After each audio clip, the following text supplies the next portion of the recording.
বন্ধুরা, আজ চলে আসলাম তোমাদের মাঝে আর একটা নতুন ভিডিও নিয়ে। ভিডিওটা লং হবে, কিন্তু আশা করছি তোমাদের ভিডিওটা ভালো লাগবে। আজকে আমি মুরগির মাংস রান্না করব আলু দিয়ে, আর সেটাই তোমাদের মাঝে শেয়ার করব। প্রথমে আমি কড়াইতে পরিমাণ মতো তেল দিয়েছি, আদা রসুন আর পেঁয়াজ একসঙ্গে ব্লেন্ডার করেছি সেটা দিয়ে দিয়েছি। তারপরে স্বাদ মতো লবণ, হলুদের গুঁড়া, মরিচের গুঁড়া। এখন আমি মশলাটা সুন্দর মতো একটু ভেজে নিচ্ছি। তেজপাতা দিয়ে দিলাম, লং দারচিনি দিয়ে দিলাম, দিয়ে আবারও একটু ভেজে নেব।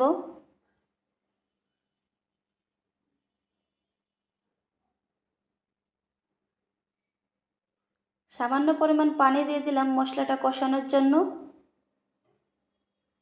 মশলাটা যত সুন্দর করে কষানো হবে, মাংসের টেস্টটাও কিন্তু তত বৃদ্ধি পাবে।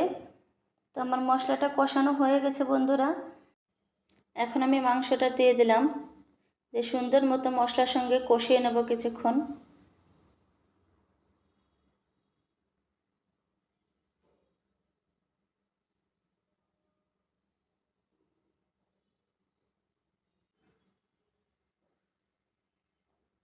ঢাকনা দিয়ে কিছুক্ষণ রান্না করে নেব। কিছুক্ষণ রান্নার পর দেখতেই পারছেন মাংসটা থেকে কতটা পানি বের হয়েছে। এই পর্যায়ে আমি একটু নেড়ে দিচ্ছি। আলু দিয়ে দিলাম মাংসের ভিতর। আলুটা দিয়েও আমি সুন্দর মতো একটু কিছুক্ষণ কষিয়ে নেব। কষানোর জন্য আমি আর এক্সট্রাভাবে কোনো পানি দেব না। ঢাকনা দিয়ে কিছুক্ষণ রান্না করে নেব। কিছুক্ষণ রান্নার পর দেখতেই পারছেন আমার মাংসগুলা আর আলুটা সুন্দর মতো সিদ্ধ হয়ে গেছে। এখন একটু নেড়ে পরিমাণ মতো ঝোলের পানি দিয়ে দেব।